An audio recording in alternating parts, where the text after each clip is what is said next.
আসসালামু আলাইকুম ভিউয়ার্স, আশা করি সবাই ভালো আছেন। আমি রাকিব বলছিলাম এমটিএস টেকের পক্ষ থেকে।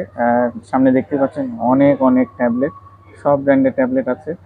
জাস্ট আমি একটু, সবাই তো ট্যাবলেটের সম্বন্ধে, আমরা ব্র্যান্ডের সম্বন্ধে জানি। তো আমাদের কাছে অ্যাভেলেবেল আছে শাওমির প্যাড 8, যেটা প্রিমিয়াম। এটা অ্যাপেলের মতোই ব্যাটারি হেলথ এবং সাইকেল কাউন্ট দেখায়। স্যামসাং কি আর পরিচয় দিব, সবাই জানেন A11 প্লাস। তারপরে আমাদের কাছে প্যাড 2 প্রো আছে, প্যাড 2 আছে, প্যাড 2 4G, যেটা সিম সাপোর্ট করে, সেটাও আছে। কম বাজেটের মধ্যে আমাদের A11 আছে, যারা একটু কম বাজেট 20-এর নিচে।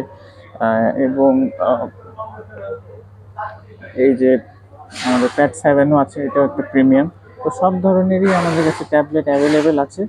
তো আপনাদের যেটা জরুরি ব্র্যান্ড ওয়াইজ আমাদের সাথে অবশ্যই যোগাযোগ করবেন এবং আমাদের পেজে লাইক দিবেন, ফলো দিবেন এবং ইনবক্সে আমাদেরকে অবশ্যই প্রাইজের ব্যাপারে নক করবেন।